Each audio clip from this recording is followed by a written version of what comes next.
Selamat datang di Susah Bobo Story. Sebelum cerita dimulai, saya minta dukungan teman-teman dengan klik subscribe channel ini.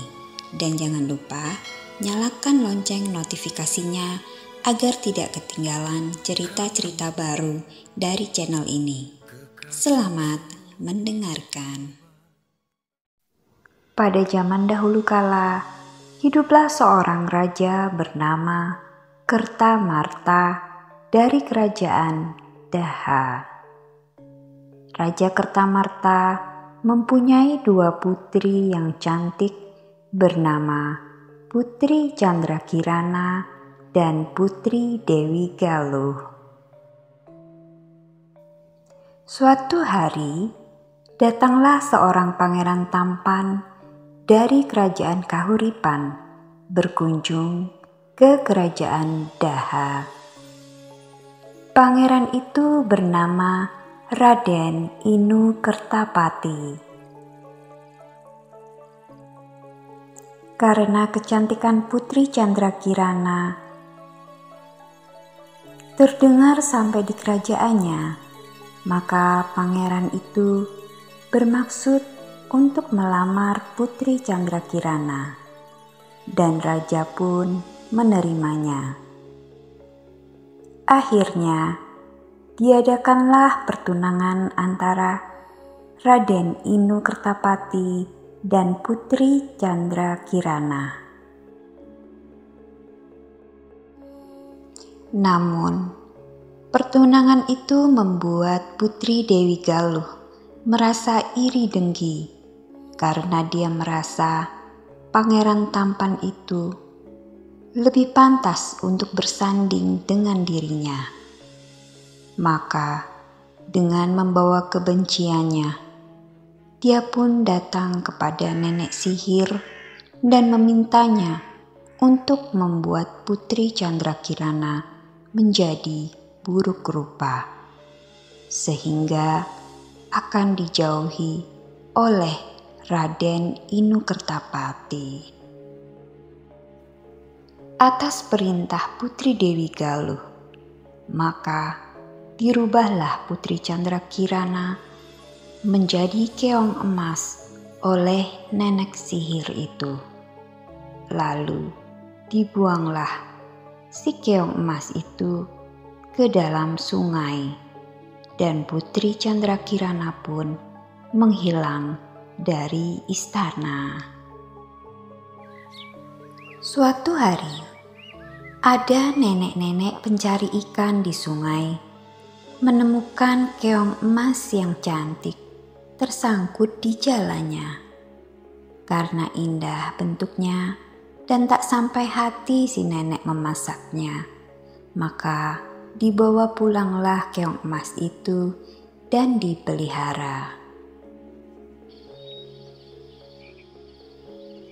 Keesokan harinya, nenek itu kembali ke sungai mencari ikan untuk dimasak hari itu.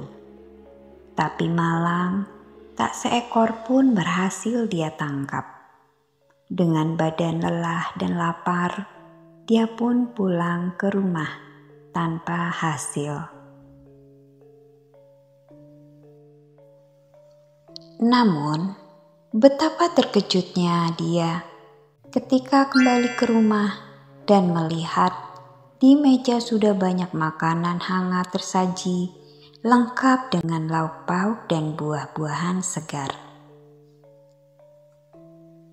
Nenek itu pun heran, siapakah gerangan yang memasak semua makanan lezat ini untuknya? Kejadian itu pun berlanjut setiap hari. Karena penasaran, si nenek pun berencana mencari tahu teka-teki yang selama ini membuat nenek penasaran. Di saat pagi tiba, si nenek pun pura-pura berangkat ke sungai mencari ikan dan ranting seperti yang dia lakukan setiap hari. Namun tak lama kemudian, Si nenek kembali dan mengendap-endap mengintip ke dalam rumah. Tak disangka, apa yang dia lihat? Seorang putri cantik sedang memasak di dapur nenek. Putri berambut panjang, berkulit bersih itu pun tak menyadari kehadiran si nenek.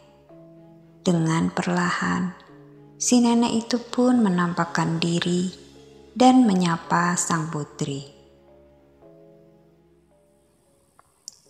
Wahai putri cantik, siapakah dirimu? Mengapa kamu melakukan semua ini untuk nenek? Dengan terkejut, putri itu pun menoleh dan menjawab sapaan si nenek. Oh nenek yang baik hati, aku adalah Candrakirana, putri dari kerajaan Daha. Aku adalah keong emas yang nenek bawa dari sungai kemarin. Aku melakukan ini untuk nenek sebagai terima kasihku karena nenek telah menolongku. Lalu apa yang terjadi hingga kamu berubah wujud seperti ini, wahai putri cantik? Ini semua karena nenek sihir yang merubahku menjadi keong emas ini, Nek.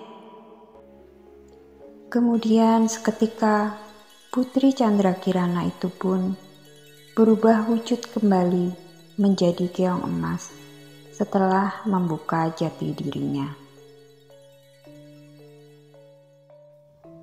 Sementara itu, Raden Inukertapati yang merasa kehilangan dengan kepergian Putri Candrakirana memutuskan untuk mencarinya sendiri dan menyamar menjadi rakyat jelata.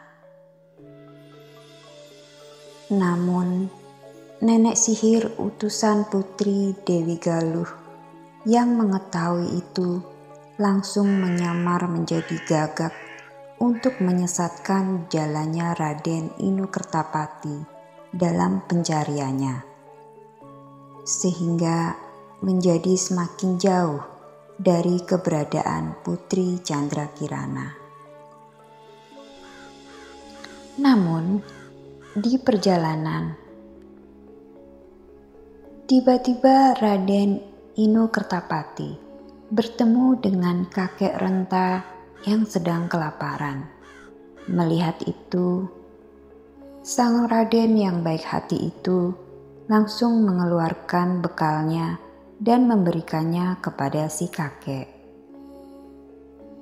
Sang kakek yang ternyata sakti itu pun membalas kebaikan Raden Inukertapati dengan memusnahkan gagak siluman nenek sihir itu dan menunjukkan jalan di mana Putri Candrakirana berada.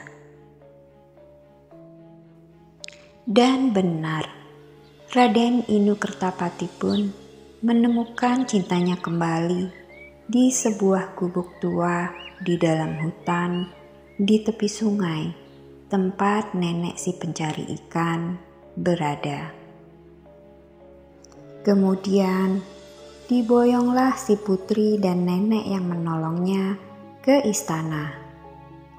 Raja Kertamarta yang mengetahui hal itu akhirnya murka dan memanggil Putri Dewi Galuh untuk menghadap raja. Namun rupanya sebelum menghadap raja dan dijatuhi hukuman, Putri Dewi Galuh telah melarikan diri keluar dari istana, menuju hutan dan menghilang entah kemana. Dan cinta Raden Inukertapati kepada Putri Candrakirana pun akhirnya dipersatukan kembali dalam pernikahan agung setelah sempat dipisahkan oleh iri dengki dan kebencian saudaranya sendiri. Demikian cerita legenda kali ini. Sampai berjumpa di cerita legenda selanjutnya.